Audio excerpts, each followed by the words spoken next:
Yeah, we back. Now, today's video, as you already know, we're going to be talking about the French military officer currently in custody for trying to overthrow the government in Mali. Yes, we are still going to be talking about it. Of course, today's video is going to be a follow-up video to the ones we previously dropped entitled Mali arrests French military veteran in a failed overthrow attempt.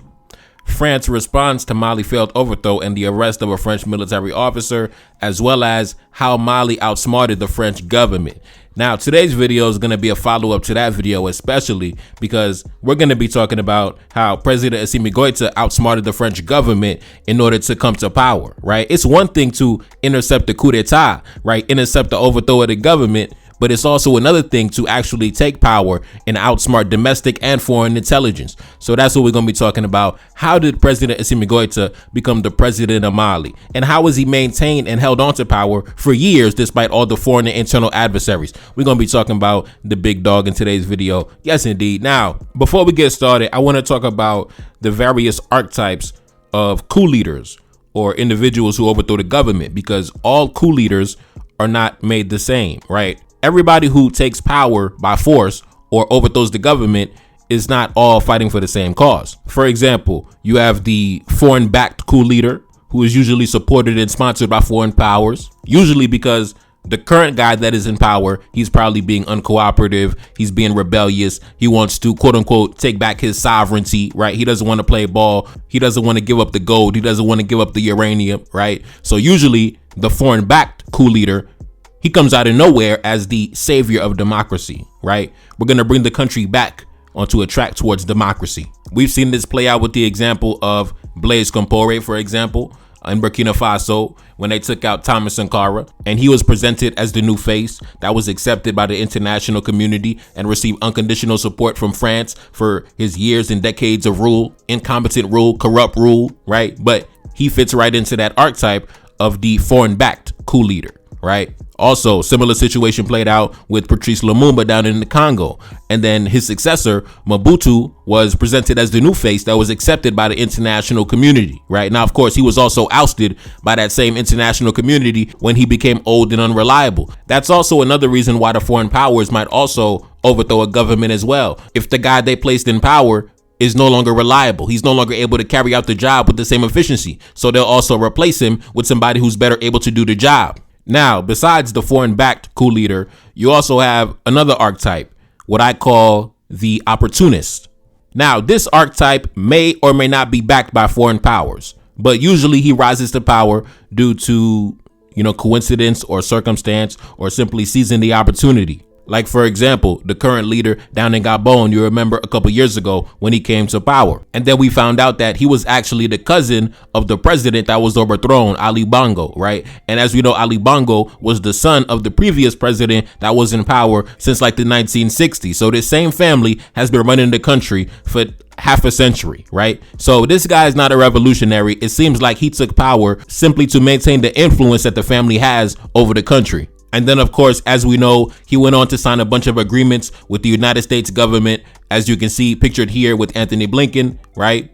As well as the French government, as you can see pictured here with President Emmanuel Macron. Now, as you can see, when it comes to the archetype of the opportunist, nothing really changes in the grand scheme of things, right? There is not an overhaul of the previous system. In fact, the previous system pretty much remains intact, but due to a variety of reasons or circumstances, the opportunist may take power. And usually in this case, you don't really see too much condemnation from the world powers because nothing really changed in the grand scheme of things. The system remained the same. Now, the third archetype is what we call the revolutionary leader, right? Chef révolutionnaire. Now, when it comes to this archetype, it's usually accompanied by a complete collapse of the previous system, right? An overhaul of the previous system. An old regime is being toppled and replaced by a new regime with a complete new philosophy and a complete new way of doing things, right? This archetype, you think of guys like Dessalines, right? The French colonial regime was toppled and replaced by a new regime with a new philosophy. And even though the American Revolution and the Haitian Revolution happened around the exact same time, I would not even call the American colonists revolutionary leaders because they did not change the system. The system that was established, it remained in place. They were simply opportunists that wanted to stop paying taxes to the British government, right? So those guys, in my mind, are more so opportunists instead of revolutionary leaders, even though they tend to give themselves that title. But anyways, let's talk about how President Assimi Goïta, his rise to power. How did he rise to power and become the man that he is today? Now, first of all, we cannot talk about President Assimi Goïta. We cannot talk about any events happening in that part of the world without talking about the Western governments coming together to topple the regime of Gaddafi in Libya about 15 years ago. We cannot forget that that is the origin of where a lot of what we see happening today. That was the starting point. That is what kicked it off. It was France. It was the United States. It was the UK. It was the NATO countries at large that wanted to protect the civilians from Gaddafi. They said Gaddafi was murdering civilians, right? So we have to intervene to protect the civilians in Libya. So that's what they did. So of course, as we know, they bombed the place back to the Stone Age. And then after Gaddafi was toppled, all these same Western governments I just mentioned, France, the United States, the UK, etc., they rushed to sign agreements with the transitional government that was put together with the backing of the international community, right? And signed a bunch of contracts to get access to the oil and all the natural resources. And all the same terrorist groups that they sponsored ended up going over the border into neighboring countries and spreading their campaign of terror over there, right? So they spread off into Mali, they spread off into Burkina Faso, they spread off into Niger, and that's what sparked the modern day fight against terrorism we see happening today, right? It started back in the day when those same governments toppled the regime and destroyed the region, sent the whole region into chaos and instability for their own personal interests. Then a couple years after that, I think in like 2013, the French government sent troops over to Mali to intervene and bring stability and fight against terrorism. Now, keep in mind, the reason why there's even terrorism in the region is because of what they did. They created the mess, but they said, we're going to come and clean up the mess. Now, the only problem with that is the problem was getting worse despite the foreign military presence. So even though you had French troops in Mali, even though you had American troops in Niger, the terrorist groups were still able to gain territory and they were still moving further south. So then we started asking questions. Are you really here to fight terrorism, or are you here to simply maintain your influence and use it as a justification to increase your military presence in the region? Now, time out. Before we continue, I want to give a shout out to one of my day one subscribers. He got a new project in the work, a new website entitled thekickback.com, thekick-back.com, THEKICK-BACK.com. It's still in the beginning stages, but he said that he wants it to be a place where we can have productive and friendly conversations. No beef, no diaspora wars, no none of that. So I'm supporting my brother. Shout out to him, thekickback.com. Now let's continue. Now let's talk about the rise of President Assimi Goïta, right? President Assimi Goïta first came on the scene, I would say internationally, around 2020. The precursor to that was the mass mobilization and the mass protests that took place in Mali around that exact same time. Take a look up on the screen if you remember. Thousands in Mali's capital demand President Keita to step down. Now, I believe that aside from the economic situation, those protests were also motivated by the security situation, right? Due to the fact that the government, even the French government as well, even all these foreign governments on the ground could not stop the insecurity situation from getting worse. So the people, fed up, took to the streets. And also it was around this time that you saw those sentiments, those anti-French sentiments begin to show their face, right? Now take a look up on the screen. The Malian president, Ibrahim Boubacar Keita, resigns after the soldiers' mutiny. On the 18th of August, 2020, elements of the Malian armed forces began a mutiny and subsequently undertook a coup d'etat. The soldiers on pickup trucks stormed the Sundiata military base where gunfire was exchanged before weapons were distributed from the armory and senior officers were arrested. Tanks and armored vehicles were seen on the town streets, as well as military trucks heading for the capital. The soldiers detained several government officials, including the president, who resigned and dissolved the government. Now take a look up on the screen. Ba Ndao is sworn in as a civilian leader. Now, if you remember, back during that time, when President Assimi Goïta led that first coup, see, back then he was by himself. There was no AES back during that time. There was no Burkina Faso. There was no Captain Ibrahim Traoré, right? He was still in the military barracks. There was no Niger, right? President Assimi Goïta, he was by himself, right? And all those other governments, all his neighbors, were still under French foreign control. So, under pressure, both domestically, regionally, and internationally, they told him that he had to pick a civilian leader, right? you have to pick a civilian to lead the country. So he decided to pick a gentleman by the name of Ba Ndao, this gentleman right here. Now, take a look up on the screen. The appointment of a civilian president was a condition for the West African regional group ECOWAS to lift the sanctions it imposed after the coup. The stocks of goods are running low in the Malian capital, right? So they slapped sanctions on the country, right? The goods and services was getting crushed, right? So they said one of the conditions to lift the sanctions was you have to appoint a civilian. You cannot be the leader. You have to choose a civilian to chart the country back on course for democracy, right? Now, keep in mind, President Assimi Goïta, by that time, he was by himself. So they had him cornered on all sides. Now, take a look up on the screen. Fast forward 1 year to May 2021.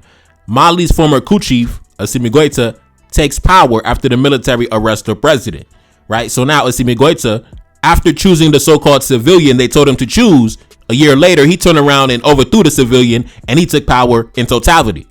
Now, take a look up on the screen. France, which has thousands of troops stationed in Mali to fight armed groups, also slammed the army takeover as unacceptable, with President Emmanuel Macron warning of targeted sanctions against those behind what he described as a coup within a coup. Foreign Minister Jean-Yves Le Drian also condemned the coup, saying that France condemns with the greatest firmness the violent act that occurred in Mali yesterday. Mali's interim vice president, Colonel Assimi Goïta, who led a military coup last year, has declared that he has seized power from the transitional president and prime minister after they failed to consult him about the formation of a new government. In a statement broadcast on state TV, Goïta said that Mali's civilian president, Ba Ndao, and prime minister, Mokhtar Wan, had been placed outside of their prerogatives and that he orchestrated their arrest and removal to the military base outside of the capital. Now, I want to talk about that second coup d'etat that saw Assimi Goïta rise to power in full totality. Now, I want to go to my Burkinabe brother, like I did in a previous video the other day, and he's going to be giving us some of the game on how that came to be, right? Take a look up on the screen. This is Ba Ndao, the man that France and the international community was able to impose on President Assimi Goïta to appoint him as interim president when the coup happened. The 5 colonels at the time accepted because of the pressure from the imperialists to choose a civilian. But Ba Ndao is a retired soldier, so he was appointed president and Assimi Goïta was appointed as vice president. Now, here's how things turned out to be a fiasco with Ba Ndao. When Assimi Goïta and his companions wanted to go to Russia to sign a military cooperation agreement so they can get weapons, they realized that Russia could not enter into an official agreement unless the president himself signs the document, not the vice president. So they came back to report to Ba Ndao that in order for the two countries to cooperate militarily, he needs to sign the document. He told them that he was going to look into it. Lo and behold, the same day, Ba Ndao called the French ambassador at that time, Joël Meyer, and informed him of what the young soldiers were about to do. Then the ambassador connected the Elysee on the line to brief Emmanuel Macron about the situation.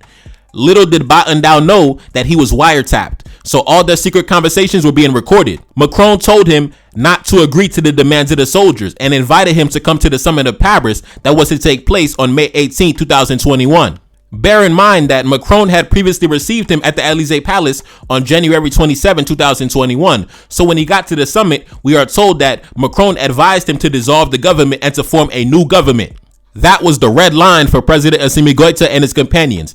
How can Ba Ndao dissolve the government without consulting those who brought him in? Now, time out. When Emmanuel Macron told Ba Ndao, the civilian president at the time, to dissolve the government, what he really meant was to fire President Assimi Goïta and all of his allies, right? Because during that cabinet reshuffle, not only was President Assimi Goïta going to be fired, but also General Modibo Kone, who is currently the chief of intelligence in Mali right now, and also General Sadio Kamara, who is currently the Minister of Defense. So the French government pretty much told Ba Ndao to fire all the revolutionary leaders. The French government, obviously seeing the writing on the wall, and in a bid to preserve their influence, they made the recommendation to reshuffle the cabinet, right? Fire this guy, replace him with this guy. And in response, President Assimi Goïta arrested the president and the prime minister, outsmarting both domestic and foreign intelligence. Because keep in mind, you already know the French intelligence services were definitely heavily infiltrated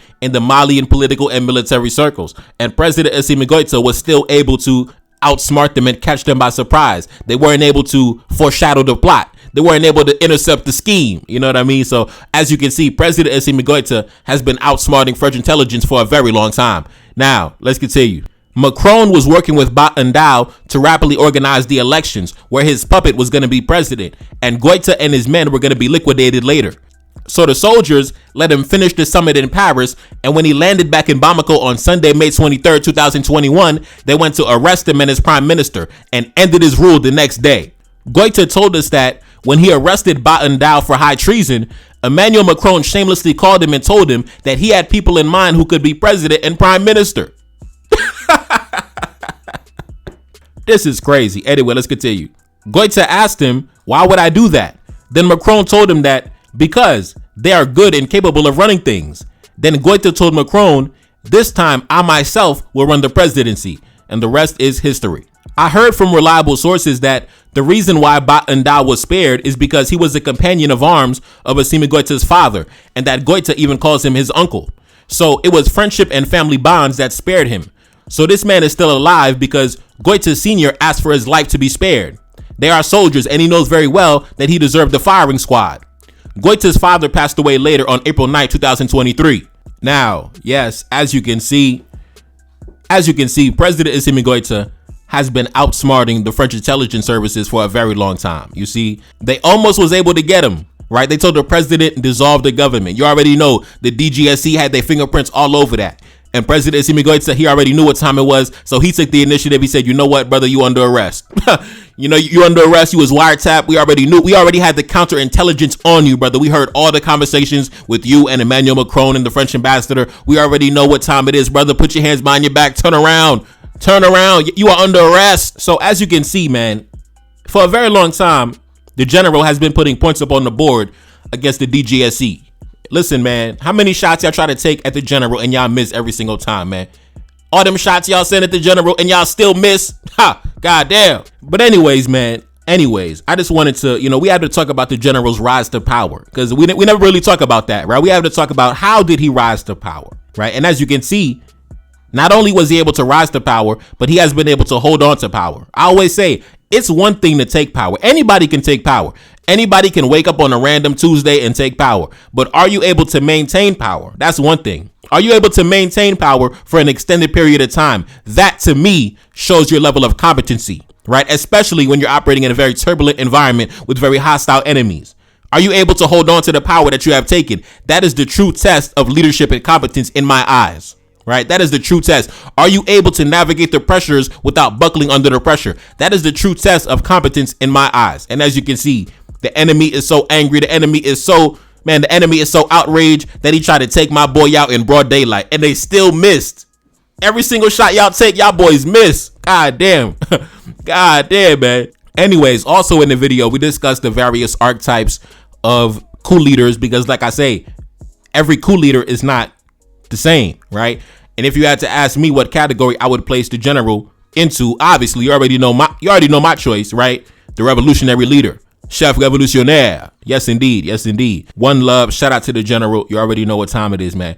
Anyways, it's your boy Nefakari. That's Celine back in the Billy. Yes, indeed. Cash app in the description. 21 Cannons. First single off the new project. Pin comment at the top. Subscribe to the Patreon. NTD 1814. And I'm gone. Peace. King of the North and I feel like Moise. Took a few losses, I'm back on my feet. Selling they soul for trinkets and cash. Right on the front like the leader from Chad. Feel like Assimi, I feel like I'm Idris. Walking on gold, I handle my business. Honor, integrity, money, and power. Told me she love me, she want me in power. Told her I'm sorry, I didn't mean to hurt you. Told her come over, come see me in person. Told her come over, I'm sick of the talking. Don't got no time cause that money be calling. Working all night and I'm up in the morning. Love when I call her, she love my attention. Body and soul, I'm truly protected. Back on that road in big body business. Told her I love her, I told her she mine. Get in that passenger seat, we gon' ride. Back on my mission, that money been stacking. Came from the bottom, I'm steady expanding. Run to the check and I pull up in vanish. Grabbing the neck from the back when I smash. Don't need no question, they know it's official. Come from the club and my life ain't no fiction. Ride for the scene like I'm army enlist. Gotta stay focused, I'm moving deliberate. Heart of a king in my heart full of pain. Look at my neck and it's flooded with chains.